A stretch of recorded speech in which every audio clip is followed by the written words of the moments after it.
Ta, ano man dapat kong maaraman dyan? Ata, magdaog kita. Aramon niya to ang kakaibang mga impormasyon, mga istoryang mapapakinabangan baguan panguntuhan. Totoo yan. Uya na ang programang Aramon Yato digdi sa DCGB. Kaiba si Mardela. Aramon Yato.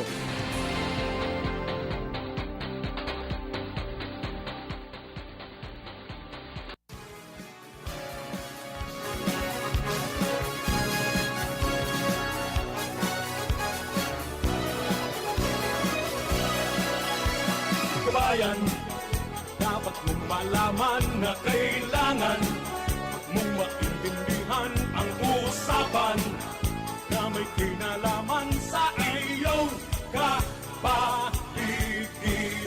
Gaya ng aming sinabi, makinig ka. Dito sa inyong bahay, makijaming. Dito sa programa, Mardela, ating kasama. Pakinggan natin si Mardela. Samahan natin si Mardela. Sa balita, issue at sa komentaryo, kay Mardela tayo ay panalo. Mga tugang, good morning, good morning, good morning, good morning. Huwebes po nga niyan, petsa 8 sa bulan kan Abril 2021. Ini po ang programang Aramon Yato. Halipot lang po sa pag-iribanan hanggang alas 11 lang po kita. Kapag alas 11, malaw po ang programa kan DNR sa palibutan ta at amanan ta.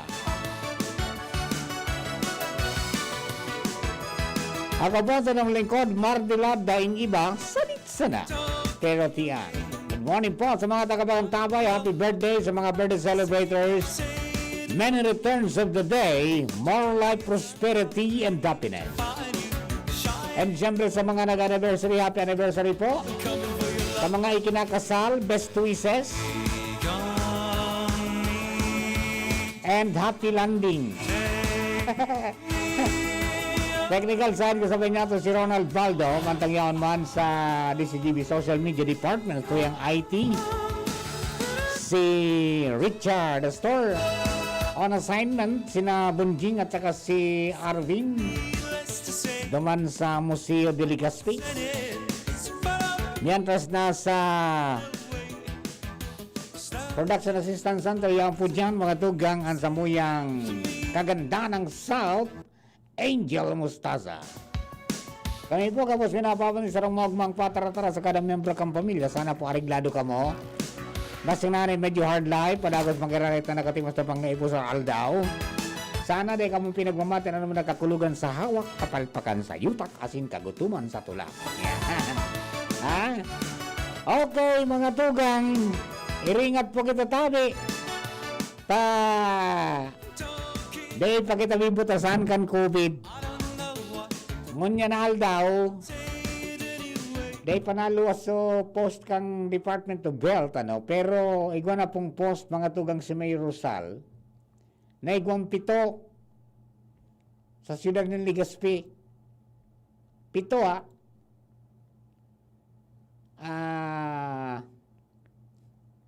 7 sa Legazpi. Pangyayari, adi? Kaya, yan na po ang satuya na dapat na bantayan. Always, sabi tangani, mga tugang, maging maikmat kita, pasiguro kang buhay ta, always wear, mga tugang, your face mask, face shield, physical distancing, and hugas ning kamot, sa pagipunin malinig na tubig asin sabon, or pwede man alcohol na 70% isopropyl, o kaya naman ay yung pong hand sanitizer. Pero yan ang pinaka-the best na ang paghugas ng kamot, because you can sing happy birthday. Mga 20 seconds yan, ano? Kanta-kanta ka yan. Okay, anyway, dumang po sa mga kababayan natin, pasiguro po kita, yung mga paki-mingle baga sa mga kapwa, because we do not know who is the carrier, mga tugang.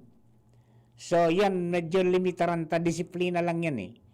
Sabi ko nga ni, kanakaagi, kita man sana ang frontliner baga. If we do not want the COVID-19 to come inside our house, dapat magpasiguro kita. Ha? Protect ourselves with our personal protective equipment, di ba?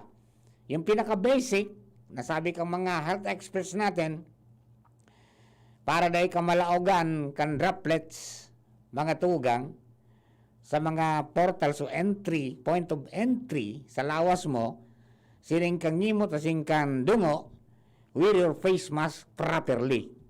Dapat, pag sulog mo, natatakupan ang ngimot asin dungo. Di ba? And then, pag ika nagluwas, nakimingle ka sa kadakon na tao, nagpunta ka ng palengke, punta ka ng butika, o kung saan ka man pumunta, sumakay ka ng pampublikong sasakyan, wear mga tugang your face shield. Ang mata, sarupayan sa piglalaog, o pwedeng laugan mga tugang, kaya ito po na virus. Okay? Ang kamot, saruman yan. Kung saan ka nakahapros, saan ka nakakapot, kaya kaipuan mo maghugas. Paghali ka sa luwas, as much as possible, bago ka nga lumawag sa bahay, palitan mo yung mga suot mo, or kung mayroong faucet doon, maligo ka na. Tanganing sigurado paglawag mo sarong, dahil mo daradara. Di ba? Lalo kung may mga comorbidities kitang kaibanan. May comorbidities, o kaya may senior citizen kitang kaibanan, kung may naghihelang, dapat pa siguro po kita, nasa satuya yan.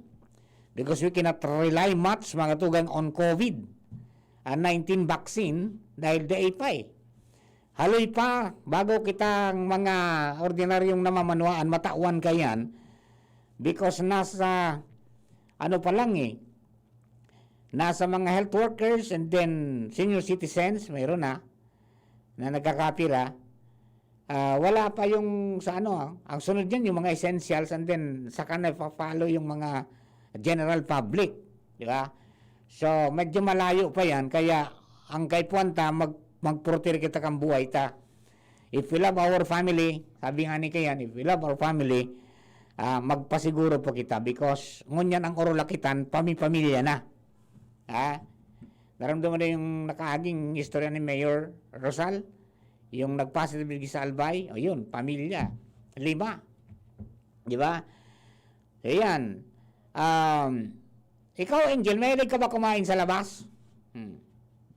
Alam mo yan ang medyo ano eh, no? Tsaka dapat ka pag nagkaon ka, ka magpara paki-istorya. Focus ka sana sa pagkaon, labo-labuon mo na. As masasabi, labo-labuon na. Tapos, pagka-kaon mo, pagka-inom mo, balik ang face mask. Yan ang mangyayari. Talaga pong dahil pa kita nakakasiguro ka yan. Okay? Wala namang gamot pa. We are taking chances, mga tugang, sa effectivity kang bakuna. But hindi pa man kita ka naabot. Okay? So, kaya kapag may namamatian po kita, taday ito mabagaan kung sinakasabatan ta, better na mag-isolate kita o magpa-test kita.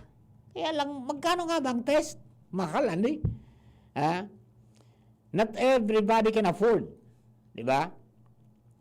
Actually, yan ang problema ng mga papasok sa probinsya, yung mga nagdurulag na duman sa Manila, because they cannot bear, mga tugang the hardship duman. Wala nang pagkain, walang trabaho. So, anong gagawin? Nagpwersa mag-uli. Kuli, yan ang problema. Naharang, ayan, wala. Talagang saan ka kukuha ng 1,200, 1,250, or hanggang 4,000, saan ka kukuha niya? Wala kang pagkain. So, yan, kaya medyo mabigat na laban pa po ito. Mabigat na laban pa. So, the least we can do is protect ourselves. Di ba? Sabi nga kan be the plus. Sabi kang Department of Health, always practice the be the plus. tangani na maging okay ang sa tuyang paghampang kaya na COVID-19 because niyaon pa yan po, aloy pa yan bago mahali sa tuya. So yun na po yan magiging ano yan, di kita makakabalik na ura-urada duman po sa dati nating ginagawian. Yaon pirmi ang pagkatakot na posibleng igwang makaulakit sa ibo. Kaya pirmi pa siguro. Ang excitement, mga tugang, medyo bawas-bawasan. Ang rabas, tabas-tabasan. Tanganing day kita magkiguaning ning problema. So yan po tabi, no? Okay? May 7 sa Legazpi, Ronald. Tingnan nga natin yung kung saan 7 na yun, ha? Tingnan ko yung ano ni Mayor, ha? May pinost si Mayor. Ngayon lang. 7 ang nag-positive mga tugang mo yan po na April 8, 2021 update, ha? Saro na 22 anyos na taga-Tula-Tula. Taga-Tula-Tula, asymptomatic. Isolated na po yan. Sarong taga Barangay 16 Kawit East, Washington, government employee, 45 anyos, lalaki. Okay. Saro na taga Barangay 70 Kagbakong, 47-year-old, lalaki, negosyante. Okay. Nakamati kan Abril 4. Kasud ba nagluwas so resulta ngunyan po pigpost. Okay. For verification kung saan siya, kung sinong contact niya. Sus Mariusip. Okay. Another is from Barangay 4, Sagpun, OJT sa pribadong negosyo, 23 anyos, lalaki. Okay. Isolated naman po ini. Ansaro pa, sarong babayi, 76-year-old, from Barangay 39 Buonot. Hindi po sinabi kung ano ang okupasyon na siya, identity niya, hindi po sinabi. Okay? Admitted po ini sa BRTTH. Okay? And then, Barangay 38 Gugun, babae po ini, 52-year-old, maestra. For verification, ang contact niya and isolated naman. Nawara. Kaya okay. Nagpila uso ano Tapos ang pang-7, Barangay 12 Tula-Tula. Empleyado ng gobyerno, lalaki, 37 anyos, isolated naman po. Pero Kamsur Pizzo ang nagano, masaya, nag-isolate. Okay. So yan po tabi ang update para po duman sa mga kababayan to. Ingat na lang. Mayroon naman tayong 7 sa Legazpi. Ayo. Okay. At para po ma-update ka mo kayan po ng mga pangyayari sa tuya po na palibot. Okay. So duman sa mga kabarangay pasiguro na lang po kita tabi. So dahil panapos to DOH kan itong pinakabilog mga tugang na update because they are very busy posting mga tugang about the arrival kam vaccine kanina. May umidabot po na 1,200 vials na CoronaVac. Yan pong vaccine na gawa ng Sinovac ng China. Yan po and then for 6 days dapat magamit nila yan. Kaya antimano, dire-diretso po yan na i-distribute sa iba-ibang probinsya. 12 boxes, no? 1,200 vials per box. Okay, di 12,000 vials ito. Okay. 12,000 vials. O yan. O yan po tabi ang mga ano yan. Adi kung 1,000 to adi di mga tama 14,400 na vials. Okay, so yan po tabi ang nakaabot na duman sa inyong storage and then dideliver na po sa iba pang mga lugar para ma-roll out naman. Sana madali-dali adi. Madali-dali tangani po na makunya na mabakunahan naman sa mga ordinaryong kababayan ta na mga pobre. Imagine, Ronald, duman sa nagluwas na bareta, kadaklang kan tinamaan, kaining paglangkaw kang, pag-itaas kang kang COVID, ngunya na mga panahon, mga obrero, tas hindi nasa luwas Sila naghanap buhay. Kundi minsan nakarelax garo kang pasiguro sa buhay, ayan, na-compromise. Mga tugang asendang health, nadamay pa tayong kapamilya. Kaya yan po, digdi sa Albay, at least kahit pa paano nakakontrol tayan, sa nagkakapirang lugar, there are areas kunya na zero sa nagkapirang bulan na. Okay? Pero may area naman na parang siso. Igwaning positive mo niyan, bukas wala. Wala ngayon, marami bukas. Yun ang nangyayari yung trend, for the past 10 days. Kaya po, pasiguro na lang, ganyan po na mga panahon, iyan po ang dapat niya to na pasigurohon sa buhay ta. Okay? And congratulations po pala, mga tugang sa Ciudad ng Legazpi para sa second anniversary kan Museo de Legazpi. Okay? Pagpresentar po yung Heritage and Culture kan Legazpi, and kanina, pinag-awardan ito po ng mga prominenteng individual, pig-mid-bid sa mga lumang mga buildings, di ba? And one of the awardee is Sir George Bayona, our chairman ng PBN Broadcasting Network, because siya po yung nagpuon kang radyo, mga tugang digi po sa Albay, sa Legazpi. Pirang taon na 62 years na,